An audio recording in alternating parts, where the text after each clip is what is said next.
ತುಂಬಾ block mark ಕೂಡ ದರ್ಶನ್ ಬೇಕಾ ನಿನಗೆ ಬೇಕಾ ಹಿರಿಯ ಕಲಾವಿದರು ಯಾಕಮ್ಮ ಒಳ್ಳೆ ಮ್ಯೂಸಿಕ್ಕು ಒಳ್ಳೆ ನಾಲ್ವಡಿ ಕೃಷ್ಣರಾಯರ ಒಡವೆ ಪ್ರಶಸ್ತಿ ಅದ್ರ ಬಗ್ಗೆ ಮಾತಾಡೋದು ಸಜೆಸ್ಟ್ ಕೊಡೋದಾದ್ರೆ ಸರ್ ಯಾಕಪ್ಪ ಯಾಕೆ ಪದೇ ಈ ರೀತಿಯ ಪುನರಾವರ್ತನೆ ಆಗ್ತಿದೆಯಲ್ಲ ಸರ್ ದರ್ಶನ್ ಅವರ ವಿಚಾರದಲ್ಲಿ ಅಲ್ಲ ಸರ್, ಯಾಕೆಂದ್ರೆ ನೀವು ಕೂಡ ಚಂದನವನನ್ನು ಎಷ್ಟು ಕಷ್ಟಪಟ್ಟು ಕಟ್ಟಿದಿರಿ ಅಂತ ವಿವರಣೆ ಕೊಟ್ರಿ.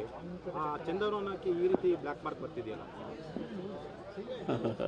ಸಂಸ್ಕೃತದಲ್ಲಿ ಒಂದು ಒಳ್ಳೆ ಮಾತು, ಅತ್ಯುನ್ನತೆ ಪತನ ಹೇತು. ಚಂದನವನ ಎಷ್ಟು ಕೀರ್ತಿಯನ್ನು ಗಳಿಸ್ತು, ಎಷ್ಟು ಪ್ರಶಸ್ತಿಗಳು, ಎಷ್ಟು ರಾಷ್ಟ್ರ ಪ್ರಶಸ್ತಿಗಳು, ಎಷ್ಟು ಗೌರವ, ಎಂತೆಂಥ ಪ್ರತಿಭಾವಂತರಲ್ಲಿ ಹುಟ್ಟಿ ಬೆಳೆದ. ಅಂದರೆ ಆ ಎತ್ತರಕ್ಕೆ ಏರ್ಬಿಡ್ದು. ಅಷ್ಟು ಎತ್ತರಕ್ಕೆ ಏರಿದ ಮೇಲೆ ಎಲ್ಲೋ ಒಂದು ಕಡೆ ಅಲ್ಲಿಂದ ಕೆಳಗೆ ಬೀಳಬೇಕಾಗುತ್ತೆ.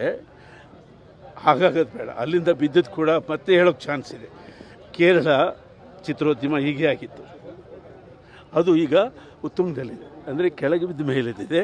ಚಂದನವನ ಅದು ಚಂದನವನ ಕಡೆ. ಒಂದು ಮಳೆಗೆ ಮರ ಒಣಗೋದ್ರೇನಂತೆ, ಇನ್ನೊಂದು ಮಳೆಗೆ ಕಾಡು ಬೆಳೆಯುತ್ತೆ. ನಾವು ಒಂದು ಸಣ್ಣದಾಗಿ ಯೋಚನೆ ಮಾಡಬೇಕು. ನಾವು ಕಲಾವಿದರು, ಅದರಲ್ಲೂ ಸಿನಿಮಾ ಕಲಾವಿದರು. ನಾವು ಸಿಟ್ಟು ಇದೆಯಲ್ಲ, ಸಿಟ್ಟು ಅದನ್ನು ಸ್ಕ್ರಿಪ್ಟ್ ಮಾಡೋರು ಅಲ್ವಾ. ದ್ವೇಷ ಇದೆಯಲ್ಲ, ಅದನ್ನು ಕ್ಯಾರೆಕ್ಟರ್ ಮಾಡೋರು ನಾವು. ಸಿಟ್ಟು ಅಂದರೆ ಅದೊಂದು ಸ್ಕ್ರಿಪ್ಟಯ್ಯ, ದ್ವೇಷ ಅಂದರೆ ಅದೊಂದು ಕ್ಯಾರೆಕ್ಟರಯ್ಯ. ಆ ಥರ ಸಿನಿಮಾದಲ್ಲಿ ತೋರಿಸ್ಬೇಕಷ್ಟೇ. ನಾವು ನಿಜ ಜೀವನದಲ್ಲಿ ಸ್ಕ್ರಿಪ್ಟನ್ನು ತರಬಾರ್ದು, ನಿಜ ಜೀವನದಲ್ಲಿ ಕ್ಯಾರೆಕ್ಟರ್ ಆಗಬಾರ್ದು. ಇದು ಕಲಾವಿದರ ಕರ್ತವ್ಯ.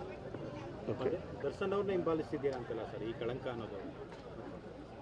ದರ್ಶನ್ ನನ್ನ ಮಗು ಅಂತ ತಿಳ್ಕೊಳ್ಳಿ. ನನ್ನ ಮಗು ಆ ತಪ್ಪು ಮಾಡಿದರೆ ತಂದೆ ಎಷ್ಟು ನೋವು ತಿಂತಾನೋ ನಾನು ಅಷ್ಟೇ ನೋವು ತಿಂತಿದ್ದೀನಿ. ಆ ಮಗು ಕೂಡ ಅಷ್ಟೇ ನೋವು ತಿಂತಾ ಇರುತ್ತೆ. ನಾವು ಆತ ಕೊಟ್ಟಿರುವ ಕೊಡುಗೆ ಇದೆಯಲ್ಲ, ಆ ಕೊಡುಗೆ ಕಡೆ ನೋಡೋಣ. Okay, thank you.